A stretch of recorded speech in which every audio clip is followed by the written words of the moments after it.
All righty, are we live? Yes, we are. Tonight's episode of the Color Up Club podcast is all about luck. Is luck a real thing? Is luck something that you need? Is luck a force? Is luck out there?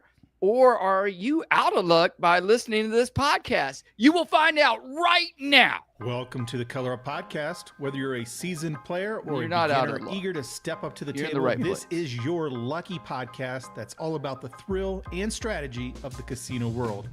I'm your host, Jeremy. There's With Naomi. me is Jim the Professor. Let's get rolling. Hey.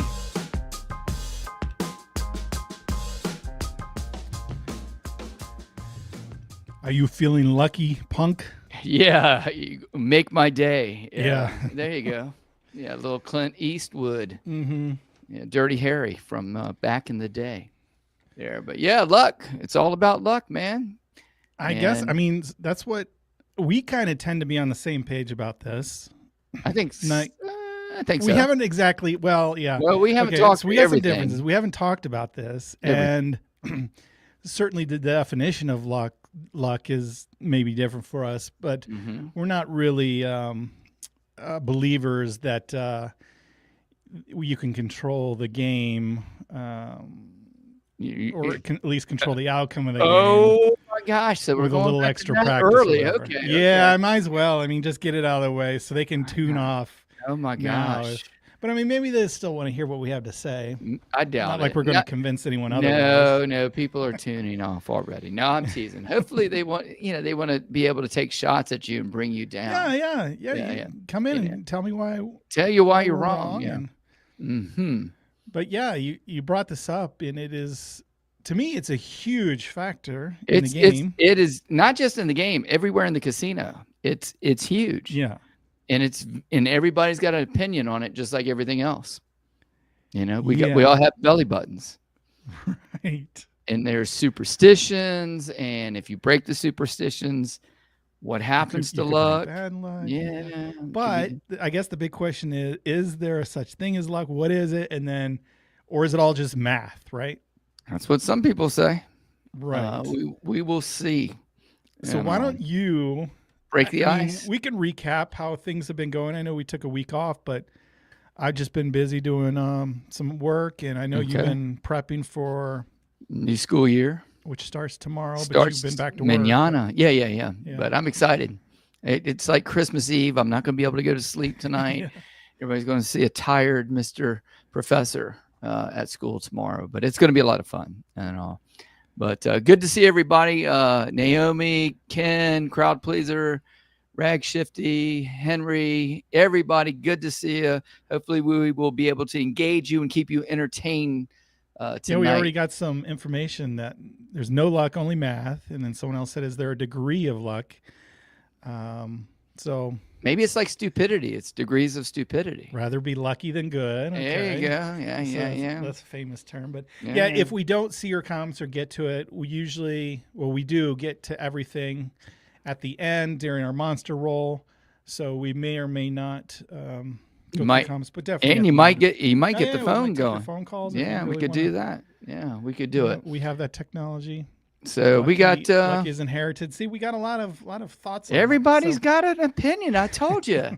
Everybody who's listening tonight or in the future or wherever you get your podcast. And don't forget, ladies and gentlemen, we are powered by Sports Grid.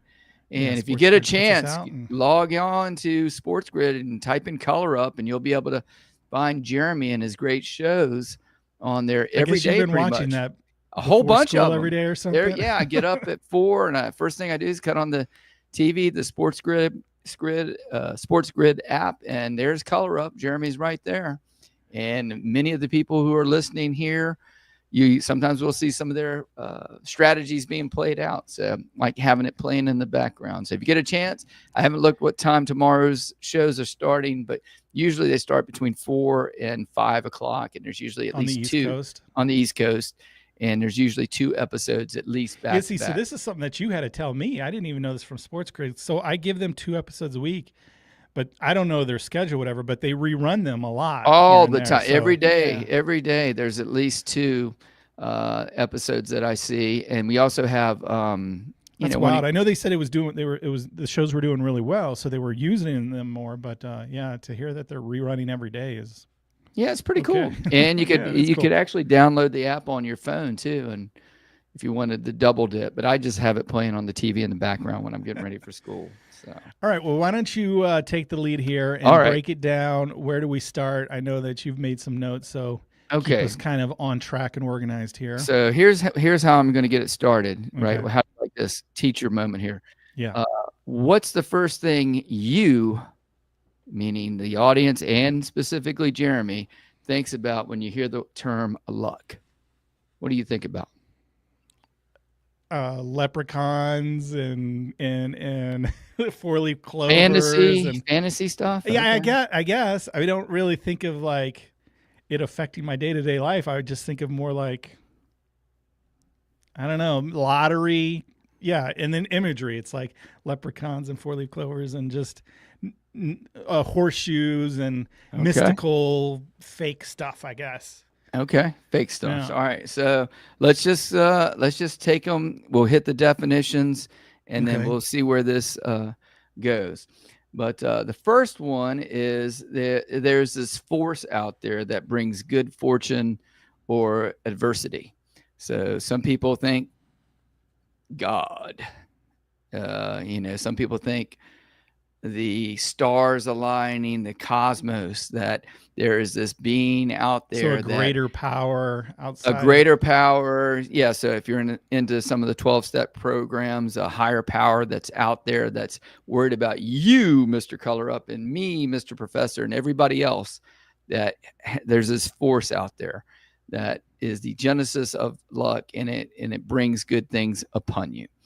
So that's an interesting thought, because if the higher power Yeah. is, it would mean like, okay, Jim, I'm gonna a little less luck today, and Jeremy a little more luck. Like, it seems like higher power would be busy instead of being, or what do you have to be good, so good to Yeah. receive the luck? Or I don't know. I guess that Or- plays into it, because I know some people are like, you got to earn your luck, right? But what about like the hurricanes? If the hurricane doesn't hit your island, it's good luck. But if Yeah. it hits your house, it's bad luck, no matter where your house is. I don't know. Some people don't.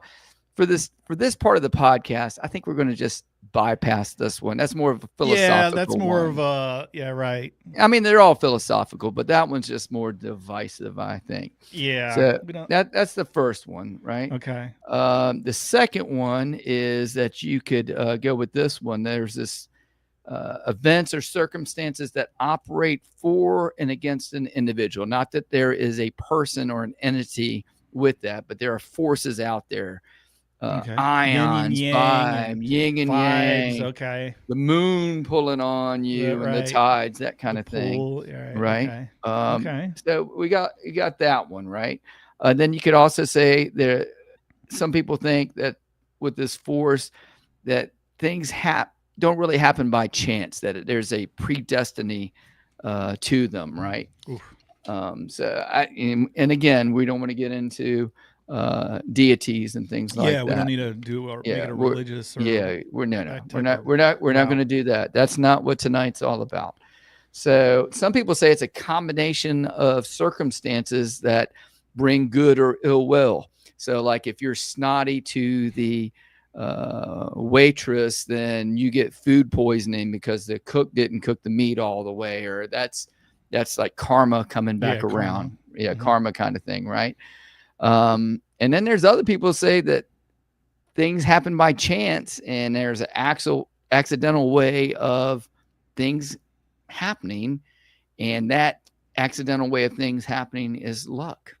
Mm. You know, so Yeah, I a don't lot of know. different ways to take it. yeah. Well, I mean, what do you said mostly? It's like you think of like little green shamrocks and Right. that kind of stuff, or Yeah, just because I guess that's a way of disconnecting from it. And not disconnecting from what though? from the belief in it, I guess. Okay. So I guess if I just think of it as like imaginary tales and imagery and fun, Mhm. I don't really think of it as actually affecting my life, where, I I really don't feel like some outside force is coming into play, or I got to be so good, or it's like Tim just mentioned, if I'm playing the light side and the dark side, who's like, does my luck outweigh yours? Mm-hmm. Right. So I don't, or is it, that outside force, causing me to win? Or is it, my karma because I tipped the waitress, during dinner? Like, I tend to not subscribe to really any of that. And, a little bit I do. I do believe in like positive energy and throwing good things and being good and putting good out into the universe, and maybe it'll kind of return back. But then you see, scumbags who Win do great, too. who win well, So Yeah. I would like to believe that, the more good vibes you put out, the more good back. But yeah, I guess I see it as kind of leprechauns and horseshoes, just because I don't really see it affecting or playing much of a role in my life. So I just kind of. So that's one of the quotes for Category. later on, but we might as well get to it. One of the definitions was, with luck, the harder I work, the luckier I get. Some people are on that tree, that there absolutely is no luck. It's all on you. Right. But there are some things that happen by chance in our life, not just in a casino, but running into certain people at certain times in our lives, or on an elevator or whatever. And, how do you explain that? And people try to explain it with the L word, which is luck.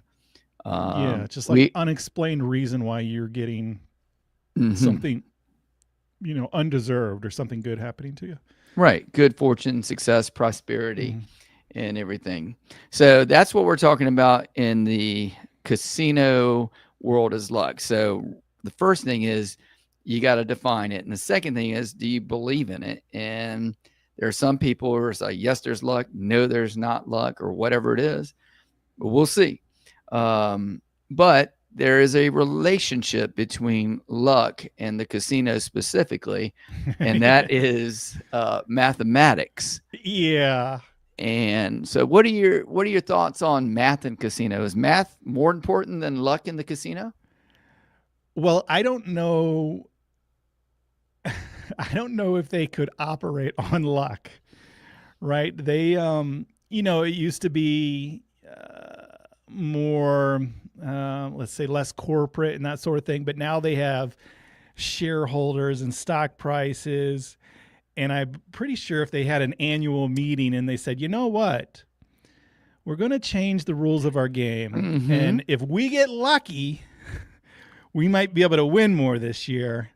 But if we don't get lucky, we're probably going to lose money, and the players are going to win more this year. So I don't really think that casinos. They don't believe in luck, I don't think. No, I think they are pretty good at calculating the math and solely relying on the math for their business model. I think that is a good way of putting it, because specifically with Color Up, and the game that we all love at this channel is craps. We love the game of craps. Yeah. And craps is the only game in the casino where the players actually control, I'm using the C word, control the dice, and they leave it to chance. They leave it to the skill of the dice setter, the skill of the thrower, or whatever you want to call it. We get to determine the outcome. We determine the outcome, and they really don't care. And they say, hey, go for it. Now, they won't let us deal cards to ourselves in poker or blackjack or whatever, but they definitely will do it with dice. And when you think about it, roulette is another one, right? They won't. Well, they don't let us touch the ball. They don't let you touch the ball. But I mean, they could let us. I mean, what's the difference between that and probably the dice? I don't know. Yeah, I don't know. But that's strange. So, so do the casinos believe in luck? And the answer is probably no. I think they believe 1,000 times in mathematics, right? Right. Because ultimately the dice have no what? Memory. They're independent. They don't care who throws them.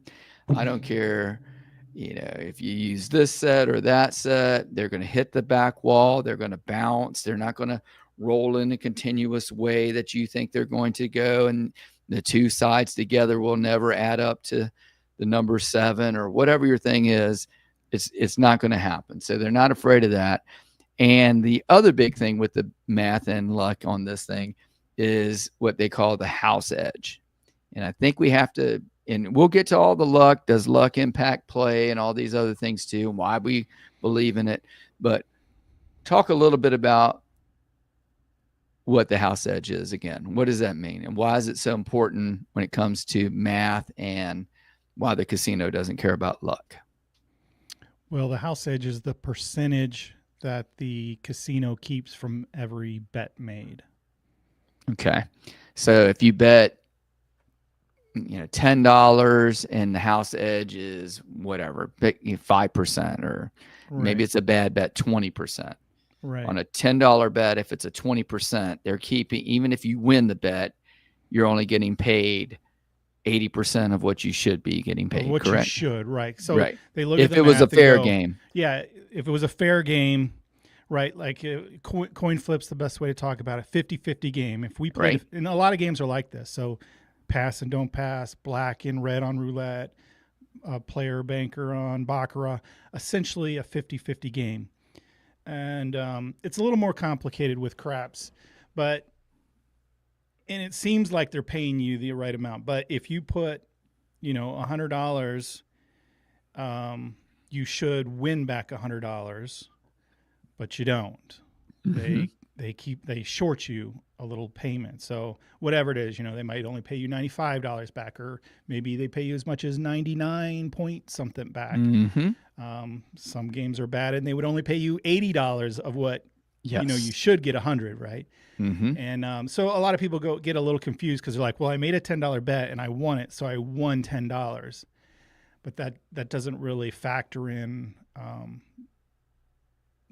all the it's time. not a true 50-50 right. chance of winning. There's behind the scenes, there's ways that you can lose more than you can win, and that's why they paid you, a 1-to-1 bet, but you really should have been paid more than 1-to-1 for making the bet you made. So but yeah, it's what they keep of the winning bet. And the weird, and so if you lose, they keep it all, and if you win, they go, okay, we're going to keep a little bit and then give you the rest. Yeah, So and you feel like a winner. Commission. Commission. You feel like a winner on there. But saying that, so okay. Sorry, go I'm ahead. getting off track. I'm just running off the top of my head. So we go back to the coin flip. Mm-hmm. You lose one, you lose $100. You win one, you win $100. Or let's say, for argument's sake, $90.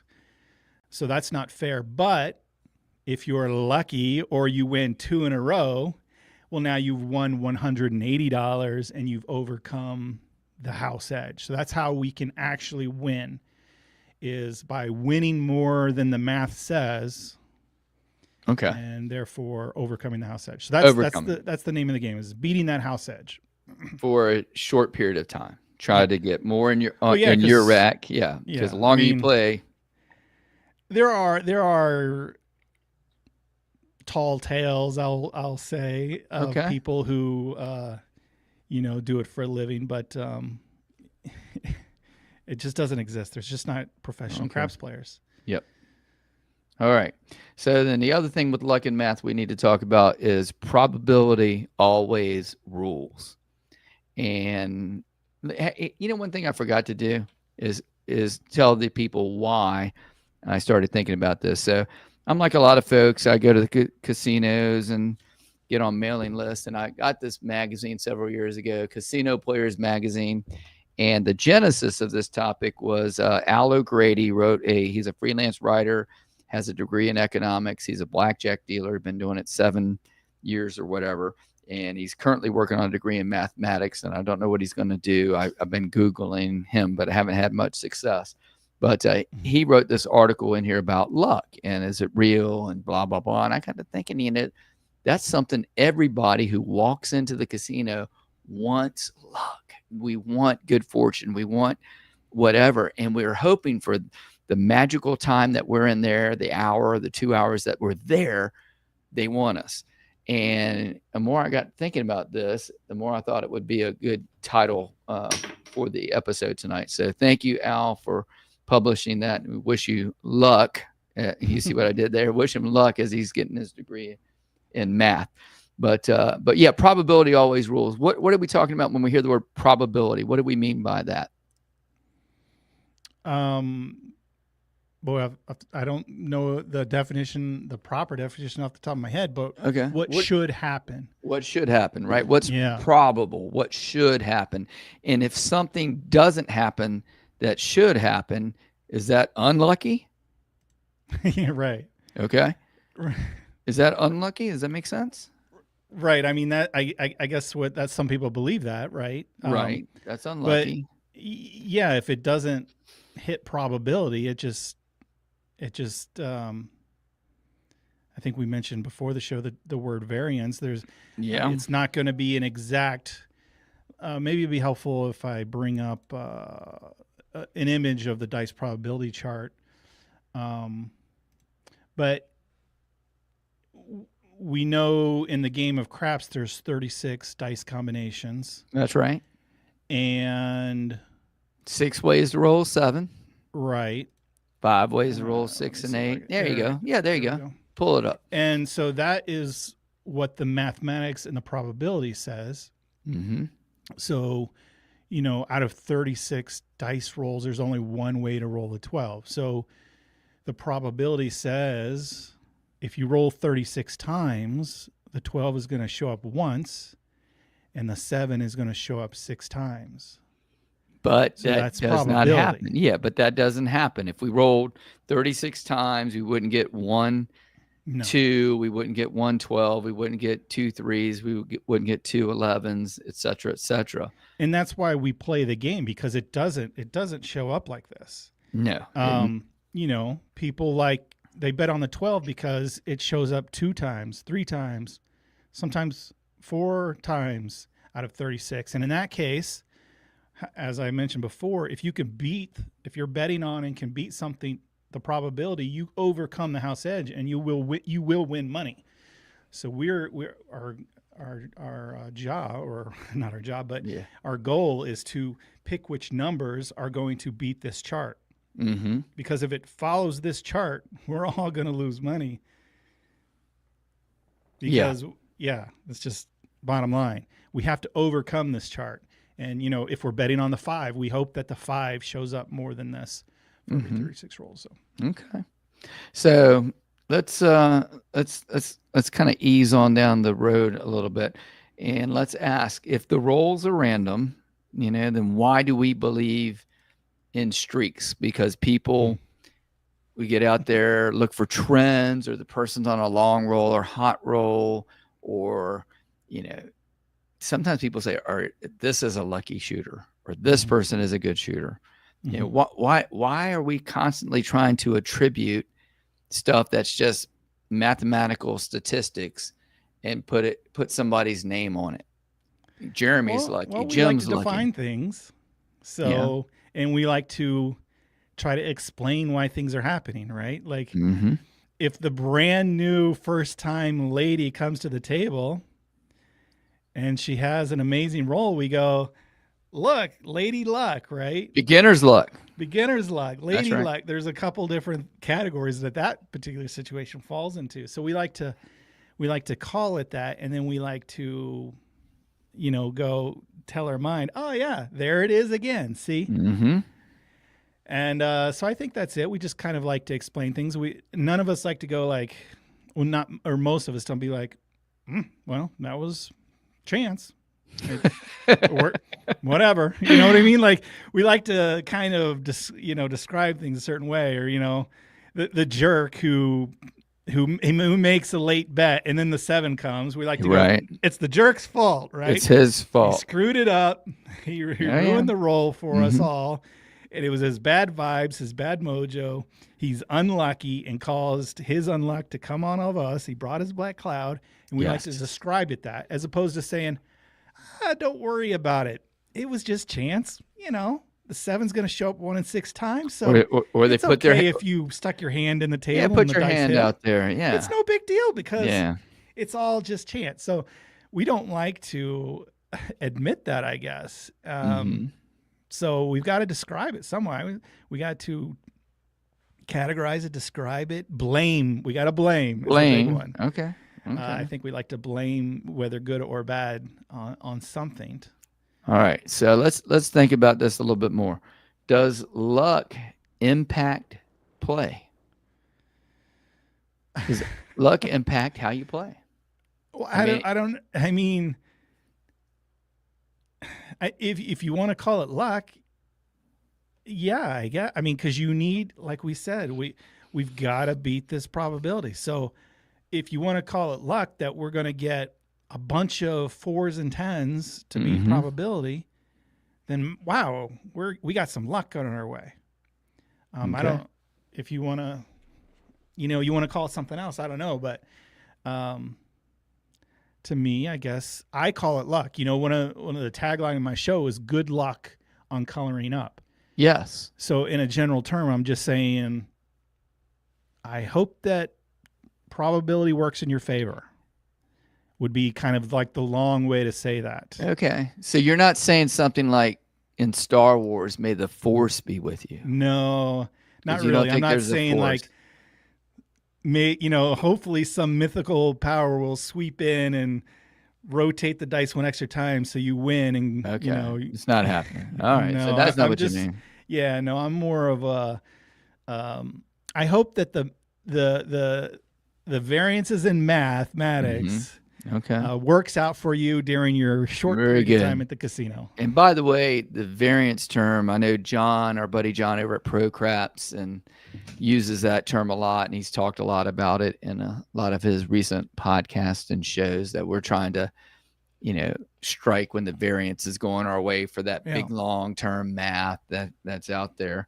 But I was also thinking about guys like Ryan. He's on an Alaska cruise right now. He's on a Celebrity. This is his first Celebrity cruise, which is a Royal Caribbean sister company.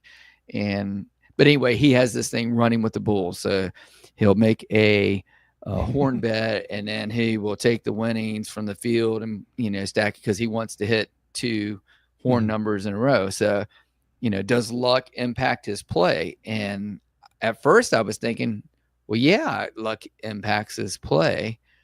But then I was thinking, why is it lucky to roll a 3 and then then bet and hope to have another 11, 12, 3, 2, whatever horn number? Yeah, horn number is the same probability as 7. There's 1 6 out of ways. 6. Yeah, 1 out of 6. 1 out of 6. So 1 out of 6 times you're going to be lucky. Yeah, you'll be lucky. Which So are pretty good odds, really. I mean, it's not that bad. We're afraid of the 7 because of the 1 in 6 chance. But if you bet the horn, but if you're 1 out of 6 2 times in a row, is that lucky? right, back to back. Yeah, back to back. How lucky is that? Is that outside the realm of possibilities and probabilities? And the answer is no, because there's only 1 out of 36 chances, and each roll is independent, Yeah. right? Each roll is independent.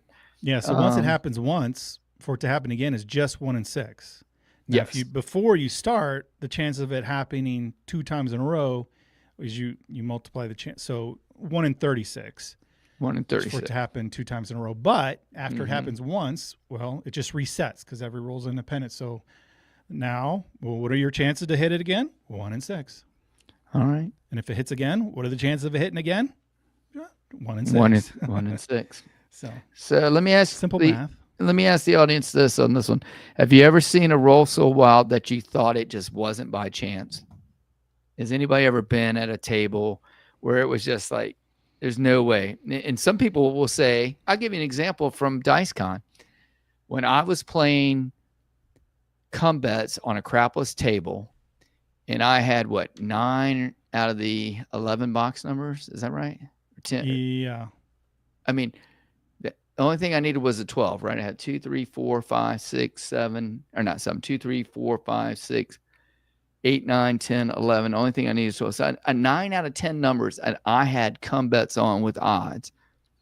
If you're playing your come better, most people say you're crazy to do it at a crapsless table, but I got them all up. I didn't get them all in, but I got them all up. Is that luck? Is that so stupid, or is that so extreme to be outside the realm of possibility?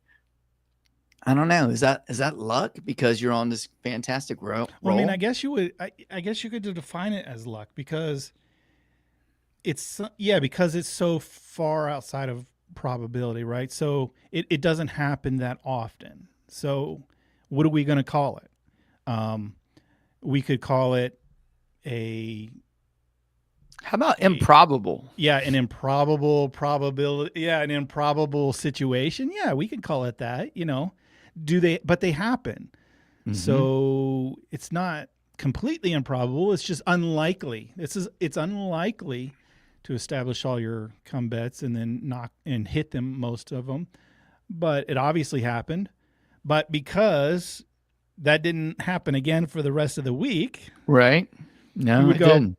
I guess I was lucky at that moment because, or I was unlucky the rest of the time, right? Yeah. Well, yeah, I guess. Yeah.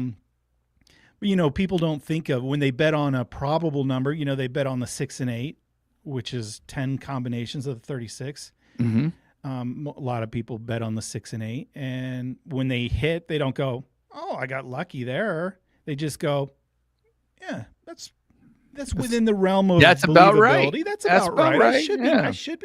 I should be hitting these numbers, right? Yeah, they're right there in the middle. They're the of most the pyramid. Probable. Yeah, right. 10 ways to win. 6 and 8. Yeah. So in that case, we don't consider it lucky. We just I guess we consider the outliers. Okay. We define them as lucky, which is it's as good a word as any, I guess. So overall, why do you think people believe in this personal luck, and what are some of the things that they believe in? What are some things that we've talked about, etiquette and whatever? What are some things at the table that people believe in? Some things. You know what I'm talking about here? Not exactly. Superstitions is what I'm getting at. Well, some people think superstitions that ruin their luck, I guess. Yes, that cancel out luck, right? Or it could be positive things like bringing Lucky Charms to the table, the rabbit foot, or I've got my lucky shirt on, or I got my color up shirt on, or whatever, right? Or my shoes that light up, or whatever we got. People believe in, hey, this is something that's going to be different. So charms, rituals, people believe, and this is a big one again with the dice influencers and controllers, that they have an illusion of control.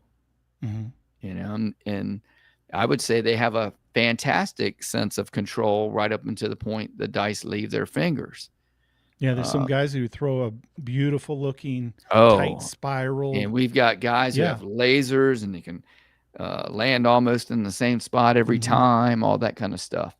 But then another reason why we believe in luck is because we have this thing called a selective memory. Yeah. I use the word confirmation bias a lot, but yeah, selective memory is another. Oh yeah. So the person buys in the middle of the roll, dice off the table, turn your bets off, right? Right. Yeah. There's no control, and that's why there's no pro craps players. Yes, that's a nice comment right there. That's my personal credo right there, Aldo. And it's random every single. The dice have no memory whatsoever. So I'm a DJ and craps player, and I understand. Yes, that's funny. Trump said stick change. Yeah, that's another one. Yeah. So what happens is these things happen, and we go, "Oh, that's unlucky." But if we go back to the chart, it happens 1 in 6 times at the 7 roll. So you figure stick change, the guy buys in, dice off the table, the waitress interrupts, the dealer mistake, all these things. And how about this? There's a really good chance that the next roll is going to be a 7. How about and what you just meant, we didn't really finish up. But, yeah, go ahead. what we do is remember when it hits someone's hand and it's a 7, we go, aha, see, there it is. And all the other times, The other when it 5 hits times. someone's Yeah. hand, The other and 5 it doesn't, you go, we got by it was a 5, Yeah. so we got Yeah. by. Yeah, that's true. Identify lucky players. I've seen guys go on a tear. I was at Park MGM 2 Dice Cons ago, and this guy one night, I was there at the table with him, and he rolled the ATS and almost rolled it twice. He hit the all again, and then the very next night he did the same thing, rolled the ATS and almost rolled the all again. It was incredible. And of course, he was a dice setter, and everybody, oh, he's dialed, and everybody piled up on his stuff. Yeah. But I didn't see how long he played. I just was there those couple times. So the other 20 times he was shooting, I can't speak to. But was he lucky? I don't know. Was he good? Yeah. I don't know. I've mentioned my brother a lot of times on the podcast, and I always call him Yes. Lucky. Lucky with slots, right? Because I'm always Oh seeing yeah, one. I was on my list to talk about, so I'm glad you brought him up. He was here last weekend. Okay. He was in his host entered him into a slot tournament. He didn't win it. Okay. I guess there's rounds, and then you go to the finals. Whatever. He didn't win the round, right? So go home. But we have a second chance drawing, and his name got pulled in the second chance drawing. So they're like, okay, go over to the Luxor for the finals or whatever. Okay. So another slot tournament. He's in the finals. He won the slot tournament, and he won The whole thing? Oh yeah, tens of thousands of dollars. Like I'm not gonna Dime him out. write him out. But yeah. And I'm like over and over and over again. I mean, it does feel like some people are just Luckier than others. lucky. And I mean, you played at DiceCon this year. I told you I'm terrible with slots. I never have any luck. Yeah, That was right. where and then every time I played slots with you, oh yeah, it I saw it in action. just goes down to 0. So is it a self-fulfilling because I'm the same way. I'm like, I'm so unlucky. I'm so unlucky. I'm so unlucky. I'm so unlucky. I'm so unlucky. And then sure enough, I get what I say, right? It's like I don't know. That goes back into the mystical right, ions out there and everything. What's good vibes, bad vibes, all this stuff. So if I walk bottom up to line the is I table, haven't been I'm doing going to that be good. a winner. I'm a Right. winner. But Yeah, there is Tony a Robbins difference stuff. in how I play and my brother plays, right? I'll stick in $100 and he goes, that ain't enough. That don't give you a chance.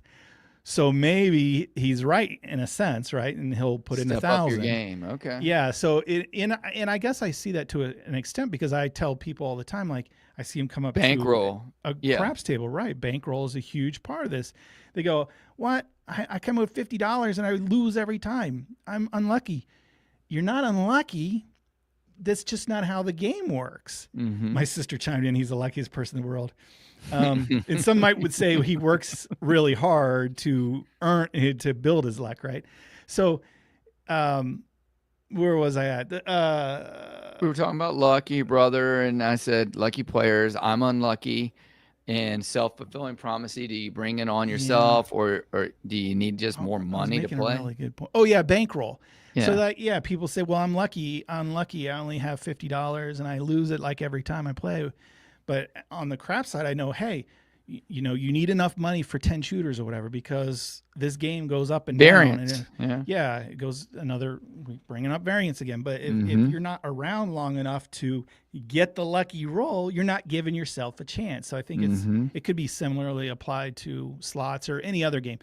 Slots just happens to be a higher house edge game, but like if you're under bankrolled for any of these type of games, you're not unlucky. You're just not knowledgeable about the game. You don't have the proper bankroll. So I would say in probably mine in your case with slots, We're it not might be that we're capitalized. not super unlucky, but we're just not knowledgeable to have the proper bankroll. But for the wouldn't game. we, as many times as we tried with small bankrolls, wouldn't luck happen at least one time? Am I don't am I know. missing it? If there is such a thing as luck. Well, I don't know. I mean, because you do, you on your $1 bet, you do win 20 cents every once in a while. That's like, every once in a while on a craps table, someone with $50, they put $10 in the field, they hit their field bet every once in a while. Right. I mean, but they don't hit it 20 times right. and get $200, or they don't hit 16, yeah, you don't hit the 17. slot and win $200 on your dollar bet usually, because you're just dabbling with it. You're not playing in the math, I guess, enough. I don't know. It's a good question, but it does certainly feel like some people have more luck than others, and On certain things. yeah, It's so we weird do, we on see it. certain games in the casino, and whatever game you're lucky enough to win at first, that's typically the game you gravitate toward. yeah, exactly. Because I had fun and I won, so I must be lucky at this game. Well, you brought up DiceCon earlier. Yeah. Who was it that won our competition for longest roll? Cole's wife. Yeah, Cole. I forget what they put. Oh, in what her are name tag. It was like yeah. lucky, Oh shoot. But obviously, she was randomly throwing, beat out the dice control, and she goes, "Oh, I was so lucky. I have no idea what I'm doing," and she had the longest roll. Yes. And then DiceCon ended, and they stuck around the very next day. And she did it had again. an even longer roll. Longer roll. It's like, okay, so Sarah, is thank she- you, Ken.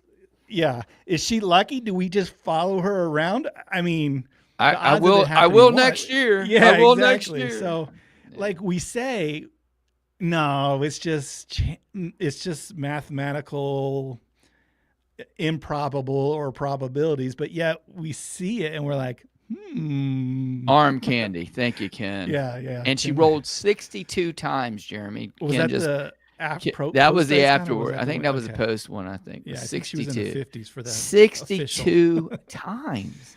Right. It's crazy. Right. That's just like, wow. I mean, is it luck? I mean, technically, it's well within the realm of probability. Mathematics. Mathematics says that can't happen.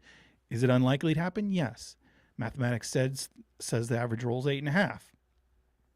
But a lot of times we get rolls of 2, and we hate those. yeah. But a lot of times we get rolls of 15 to 20, Mm-hmm. and it's in the math, and that's what the casino banks on, and why us as players don't. I don't know. We keep pounding our heads, hoping we can keep beating probability, and the longer you play it, Mm-hmm. the harder that becomes. So, getting back to luck and all, do you think? Do you have are there places that are? Do you think there are people out there, and we'll ask this to everybody? Are there lucky places where you'd like to play, where you've won more than others, and you think that's a lucky place? Or do you have casinos that are unlucky? I haven't found a lucky place yet for myself. No. How about you? Oh yeah, I What do you- definitely have. What do So, you like, what do you, So, for what I believe is, to me, my mecca of luck is Cherokee down in North Carolina. It's a Caesars property. I think it's the best place to play on the East Coast. I love it. I haven't been everywhere on the East Coast, but as far as location, the setting up in the mountains. So does it meet the first criteria, which you mentioned just a moment ago, which was the first time you went? How'd you do? I was very lucky, apparently, and the Okay. second time. Okay. So I went 2 times. It was during COVID. I think it was during COVID. But anyway, I went 2 times, 2 weekends out of the month, and I had won over $3,000 each time. And I came back, and I was just like, maybe it was closer to 8, because I remember telling my wife, I said, hey, look, if I go there twice a weekend, twice a month, if I went 8 times 12, it's money. 48,000. It's extra Yeah, $48,000 a year. Great gig, yeah. Yeah, and anyway, I played more often, and that was not the case. So individual results vary. So it didn't always continue, No, it did not. but you still feel like it's. I still feel I love the place. I love This the is place. Yeah. Trucks and Crap says, yes, I truck around the U.S. and we'll be surprised how many casinos have better and consistent luck. So, I mean, Yeah, I he's think out it's there. true. He's out there. He's bouncing around. Yeah, he's bouncing around. He's seen it all. And a lot of people are mentioning Biloxi. Biloxi. I really love Biloxi also because there's so many places to play. I've heard the term Redneck Riviera. I've been there, I think 3 or 4 times now, and I've flown there with Caesars, and I've flown there with MGM with Bonnie Boo. But yeah, I definitely, and this is a good point, that places that are generous with comps and promos, they tend to be luckier for the players. I don't know why that is, and I don't know why. Yeah. I don't know. Maybe because you go there and you play more because you're getting all these They're comps. incentivized. Yeah, maybe like you were talking about with bankroll. Yeah, hey, this is going to be it, you know. But then you think about it, hey, if they really fly you there and they're really paying for your rooms and they're paying for the shuttle and all this stuff, are you really luckier, or you are that, you know, or is it just that you're getting more out there? Skill and luck. I mean, he obviously named his channel after this, but what is luck? What is skill? Are they opposite? That's a good question. Yeah. So let's go with it. What do you think? Okay. So skill, what is skill in craps? What would you say is skill in craps? What is the skill? It's tough. I'm not, I don't know enough about him to know where he falls on it. No, I didn't mean with skill. I mean, what is skill in general, not skill. Oh yeah, just something that you train you train and you learn and you, it's a skill that you can acquire, not necessarily I guess you could be, I don't think you call it, you're not born with a skill. I don't know. Some like prodigies and stuff who are born who can do things. Maybe. I don't know if you call that a skill, but I mean, you can go to a vocational thing and learn to be a plumber or a YouTuber or a engineer or a doctor, and you learn these skills and knowledge and information and practice it. And so what is the skill that you would think would be at a craps table? That's what I'm kind of. Yeah. So there's 2 different camps, so some people would when they talk about skill, they're talking about controlling the dice, controlling the outcome. So if I practice enough and I learn enough about dice control, then I could beat the game because I can throw less 7s or whatever. Mm-hmm. I'm not a believer in that. So for me, I would define skill as the knowledge of the game would be the biggest factor, because I think it's a huge part of it where you got to understand how the bankroll affects. You got to understand the good bets versus the bad bets, what's more likely to happen and what's not. So the skill, when I talk about craps, is more about the knowledge of the game as opposed to the practice and skill of throwing a beautiful dice toss. So maybe the skill of, when do you double your bet? Yeah. When do you press your bet? You press your bet when you've won. I always say if you're winning, press it when you're winning. Don't press it when you're losing. Some people like to martingale or ladder, they now call it, but I don't agree with that. But that's just kind of a difference of opinion, not necessarily skill. Mm-hmm. So let's go back to this one with Ken and not so much on cruises. Now, the big reason people aren't having luck on cruises is because, especially the dice controllers, when you're out there on the big seas and the boats are rocking and stuff like that. I don't know about that. A lot of the dice controller community guys host like seminars, and you can buy their classes on the ship. So I don't know. So there's like a whole nother level of dice controller. Like if you're on the Earth, I don't know how that works, but yeah, there are definitely guys who sell their classes on the cruise ship. So don't let the rocking of the ship be a limiting factor in your beliefs, Jim. You could overcome that. Okay, all right. So don't be run off by those guys. What's up, Roadhouse and Craps Check? Yeah. Good to see you guys. Is there really? Let me get back to this. Yeah, get back to the outline because I feel like we've just kind of we're kind of messing I don't know where we're at, but I'm on it's a fun topic. Oh, it is. I'm on, but we were reading some comments too. But back over to the variants, right? One of the things I was thinking, are craps players variance worthy? You know, are you worthy or unworthy by your nature? You know, do the dice care? You know, when you're in the variance, you know, that's where you've got to make your money for that short little period of time, or maybe it's a few rolls, or maybe it's 62 rolls. But you've got to be fortunate, or you got to be lucky, or you just have to be at the table to be there for that long roll and be there during the variance, right? So if you can't use the word luck, if luck doesn't exist, then what do you call it? You know, is it fortune? You know, all the things. Are you fortunate to be at the craps table when you're rolling, and you know somebody's rolling 62 times, or are you unfortunate because everybody You rolled, went to the bathroom during that time. Yeah, or you went to the bathroom and then you come back and everybody else is, the dice are flying around the table because nobody's, hit a point. Nobody's rolled more than 3 times. So I don't know. These questions about luck, is it possible for somebody to be lucky to be at the table like I was at DiceCon a couple years ago when the guy rolled the ATS and then he almost hit them all again, and he rolled the next day, he rolled it to ATS. Am I just lucky, or should I have gotten to know that guy? I don't know. It's just really strange, And does the idea of luck make the game more enjoyable? Because if you just looked at it from a mathematical lens, every game of the casino, we're not going through the door, right? And we have friends who probably know us, and who say we're crazy for going through the door. We're crazy.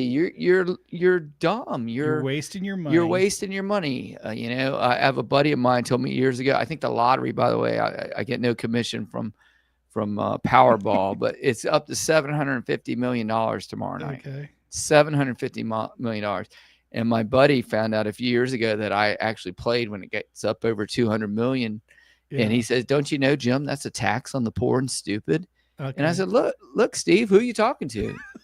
It's Jim. The poor and the stupid. This is my kind of tax. This is a tax I can get behind.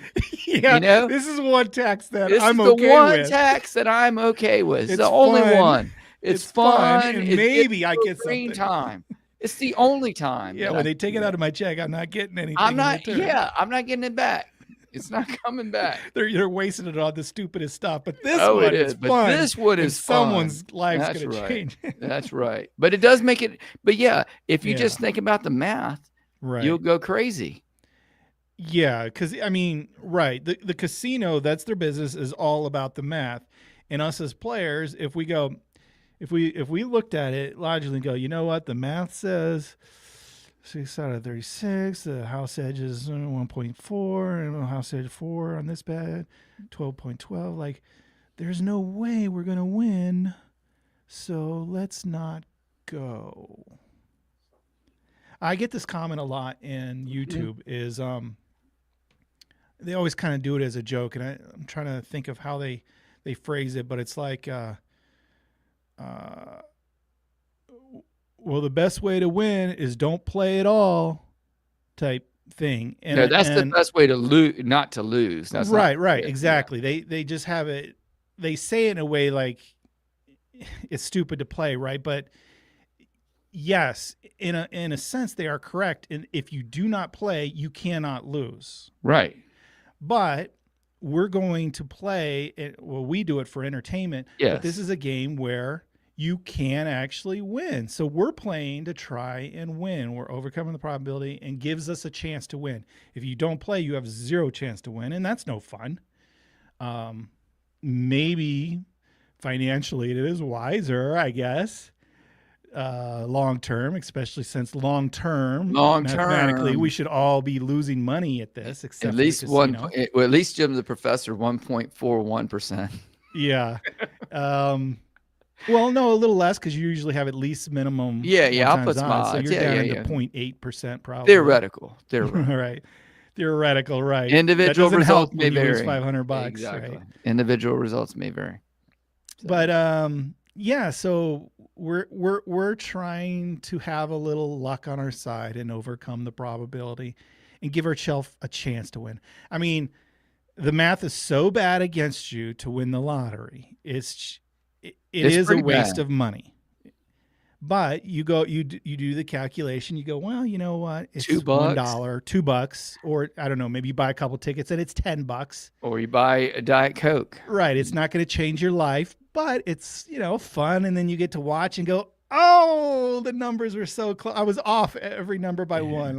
And that's a little fun. So there's something to be said for that. Yeah. But who knows? Maybe one day you'll hit it, Jim. I'm Maybe. hoping for you, but Well, I'm hoping it's this time because I bought a ticket this past Saturday and I had the Powerball. So my $2 became $4. So I parlayed it. oh, So okay, okay. I've got- Yes, now this is one gamble that I do not participate in. You don't To do me, the lottery. No, I'm just like, you know what? The odds are so long. I feel like I'm an unlucky person. Oh, I'm not my even going to gosh. bother.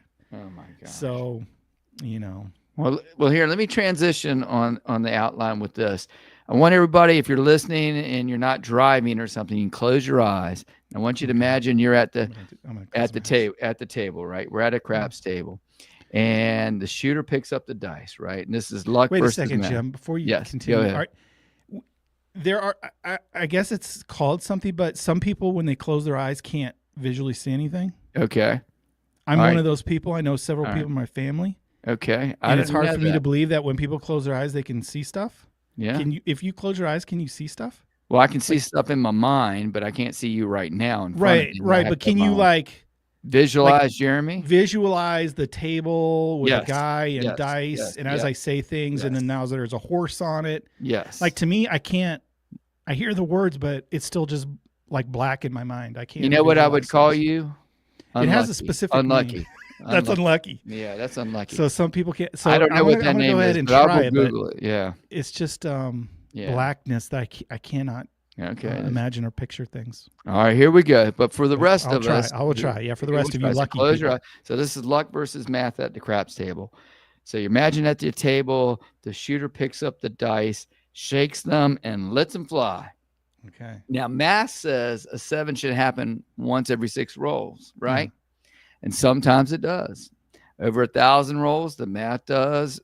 It's usually pretty rock solid, right? 7 Mhm. always comes up 16.7% of the time. But what actually happened when your eyes were closed, the shooter went on a heater. Mm.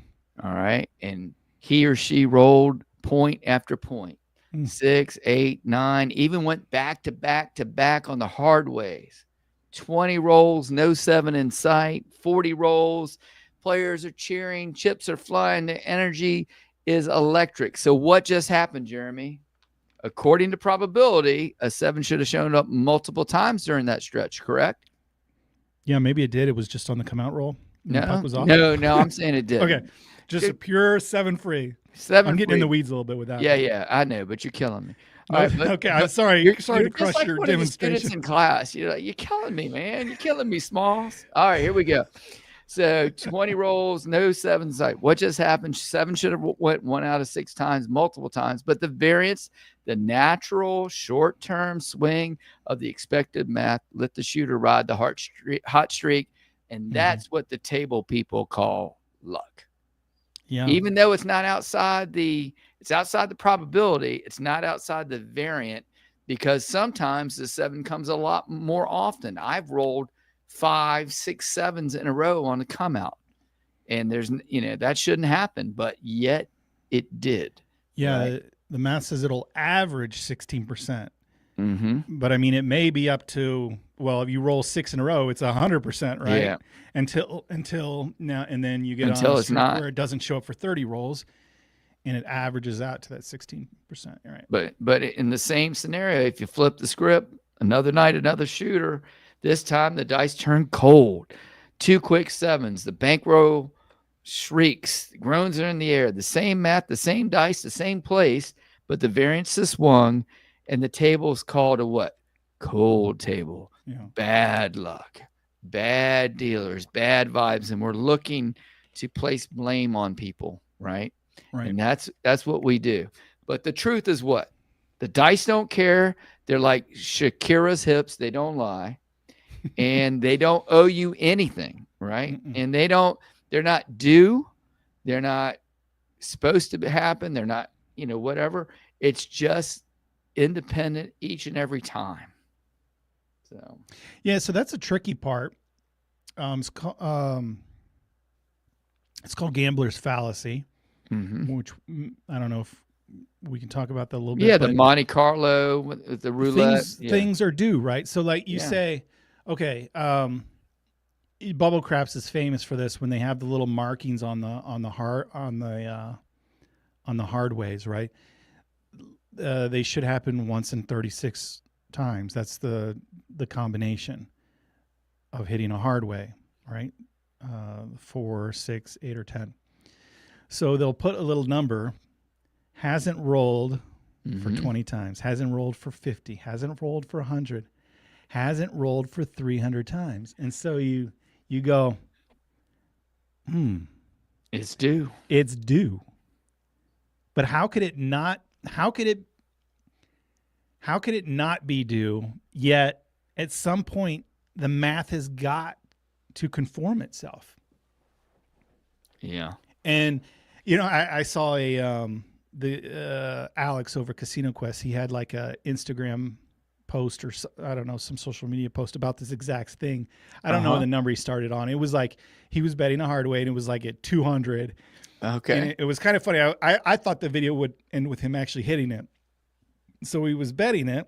Right. And he's like, and I don't know, I can't remember, maybe every 10 more he would bet it again or something. Oh, wow. And then at the end of the video, it was a short video, like 30 seconds. He was like, it didn't work or something like that. Because even though the math should start conforming back. It's been 300 rolls since the hard way hit, or it's been, there hasn't been a 5 in so many rolls. It's gotta happen, right? To bring back, it's got to conform to this chart at some point.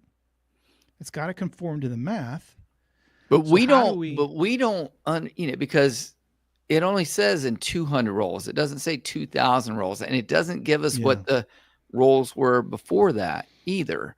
Right. And that goes back to, I think you said, hey, we're only at the table for a very short period of time. Very short period of time. Of things, yeah. Versus infinity.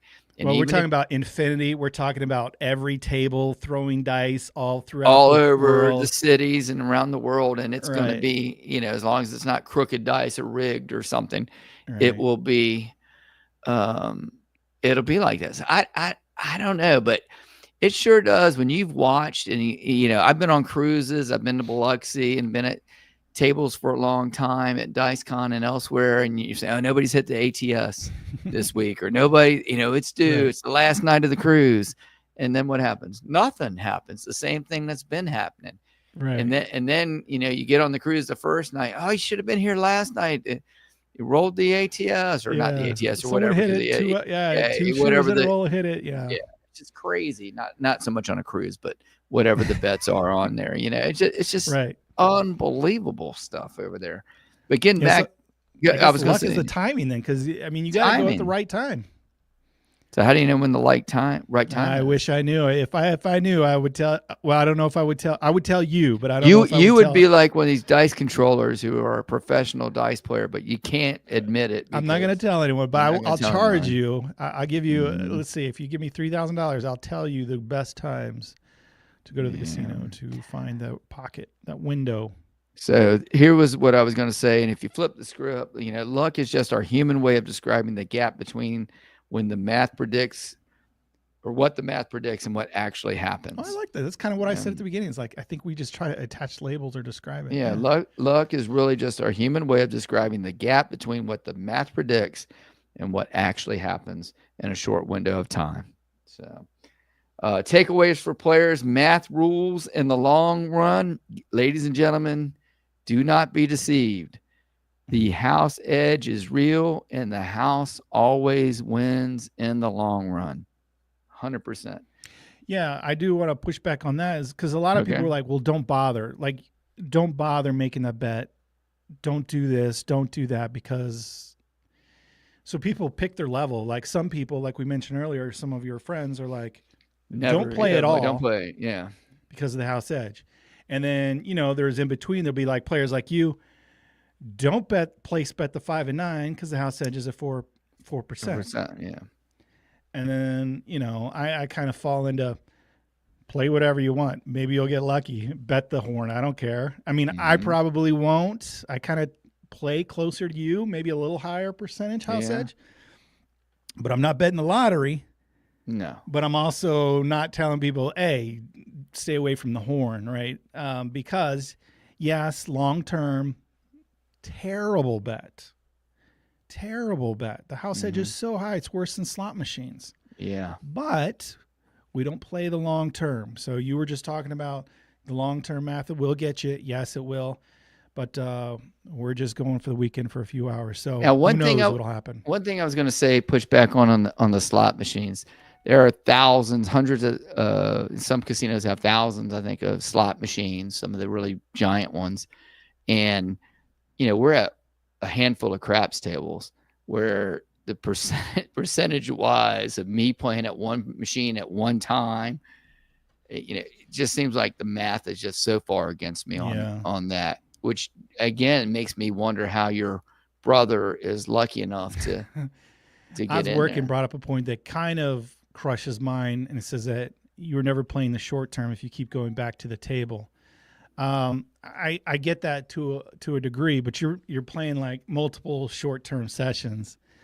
So you're hoping to okay, if you went every Saturday, maybe you'd have a shot during those windows. But yeah, if you went every Saturday for 50 years, you're probably, your math is probably going to average out more. The more you play, the more it's going to look like probability. The more the average is going to we're at the you. table.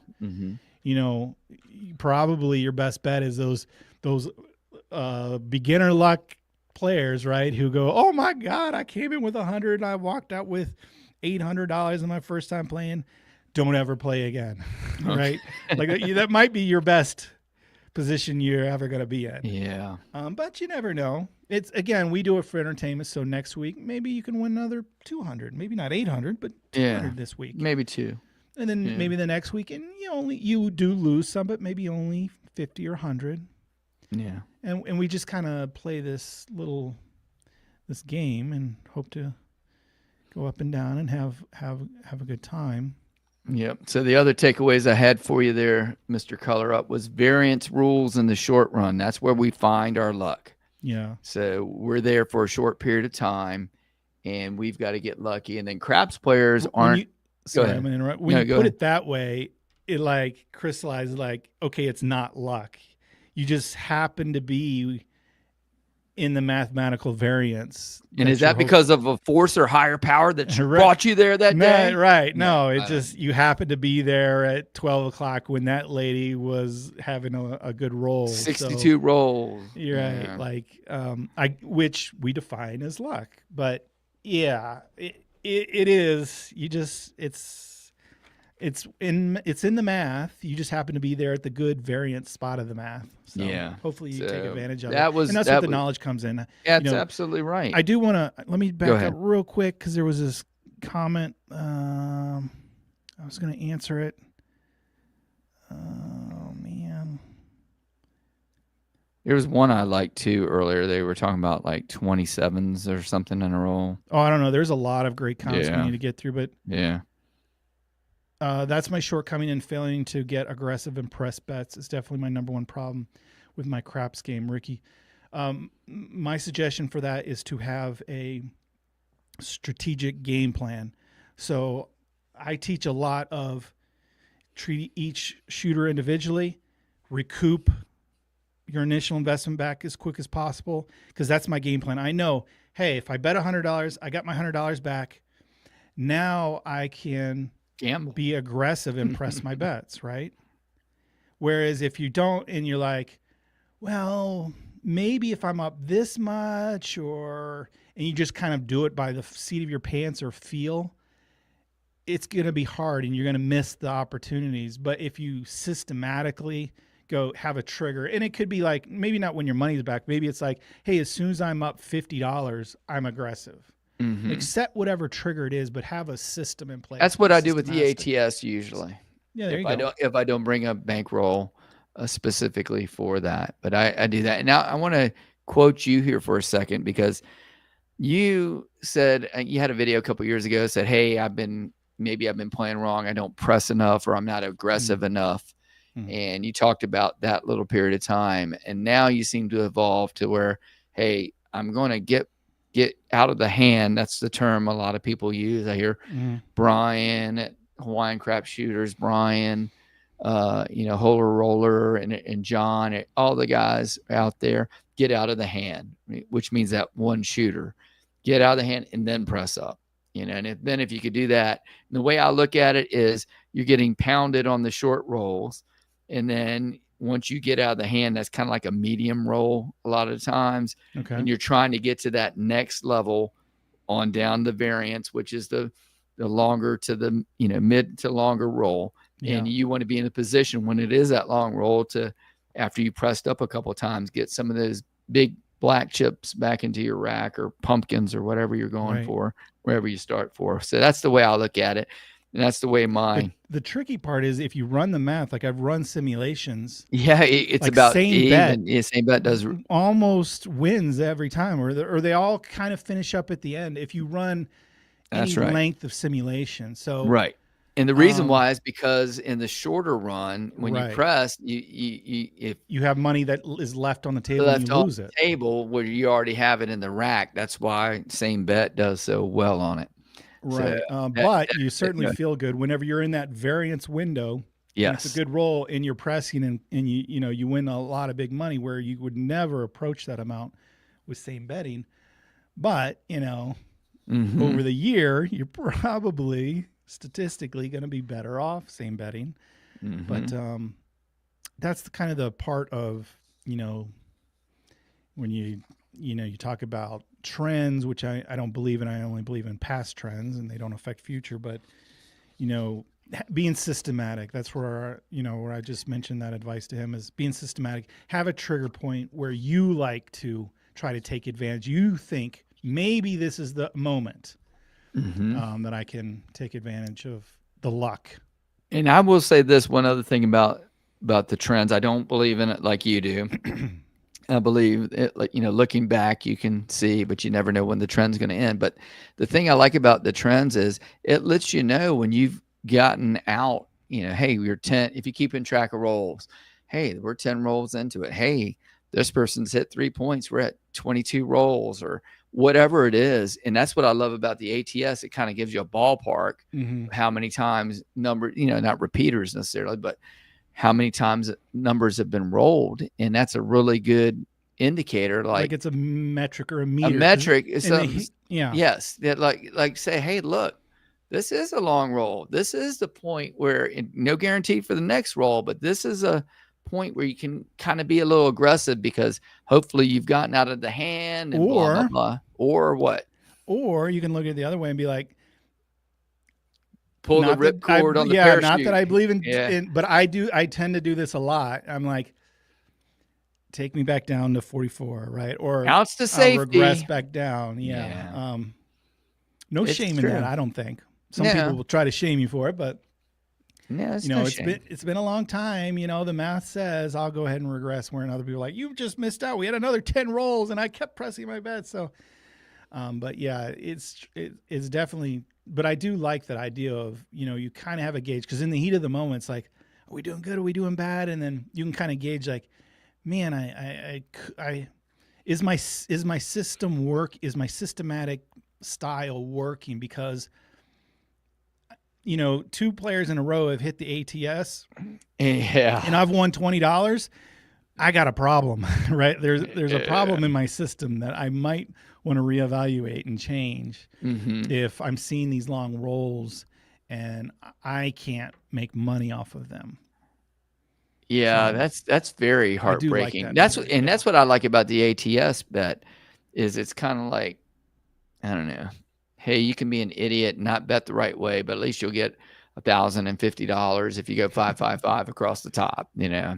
So it's possible on those, but yeah, that was. And the odds are like 190 or something like that. It's not like, it's not like the state lottery. What's the odds, Jim? I'm sure you've looked it up once or twice. Oh, it's several millions and millions in there. I could probably pull one. it up real quick. Yeah, to one. Well, So if it pay off 700, it must be like it's pretty high. at least Odds of winning 1,500 or Powerball. 1,500 million, which is what, 1 billion to 1 or something. Yeah. Powerball. Let's see. Odds of winning the Powerball. It's 1 in 292.2 million. So that's why it's able to build up a bunch of times, because it's hard, even with the millions of people playing and buying tickets. It's very difficult. So What's the house edge on a state lottery? Multi-state lottery. I just looked at AI said we're not that good yet. They can't compute it. Well, I guarantee you they keep a I'm big teasing, I'm percentage teasing. back, and then Oh, the house edge is huge. Yeah, and then on top of that, then they Yeah. tax you. So Let me, they I'm tax gonna you type like in what's the 50% or house whatever. edge on winning. What's the house edge on Powerball? Yeah. Let's see I what like they this say. comment. The best way to only go when you are getting something back from the casino, free play, comps, etc. Like I wouldn't go exclusively for that, but especially I know I say there's no professional craps players, but there are professional gamblers Yes. who take advantage of situations, whether it's like bad dealers, blackjack, video poker, and the most common one is actual poker, where you're not playing the house, you're playing other players. But they kind of factor that in. Hey, what am I getting back in free play and comps and whatever? Those are worth some value. So you can kind of calculate that in your wins and losses, as some people see it differently, as a rebate or a bottom line thing. But it is worth something, I guess. Okay, and just so you know, I did look it up with AI Mhm. on Google, and it said, there's really no easy way to figure it out because of They have multiple different ones, yeah. winners and blah blah blah. But they according to Big Think, in a 2022 analysis, the accounting after taxes, blah blah blah, it says that means that for every $2 Powerball ticket was worth only about 85 cents, even with it. Yeah. So. Whoa. Yeah. So what is that, like 60% house Yeah. edge, something like that? Yeah. You divide that by 2. So Yeah. 60. Yeah. Right at 60%, or getting close to a 55% house edge. So it's worse than the ATS. A little bit, yeah. The ATS with the bad payoffs. The bad payoffs is in the 20% range. 20% range. There are still tables out there that house edge is still under Yes. 8%. At the Isn't that ATS. awesome? That is an Yeah. incredible side bet. It is. Very much Under so. 8%, I would say, is a great play. If you have that in your local casino, Give it a shot. give it a shot.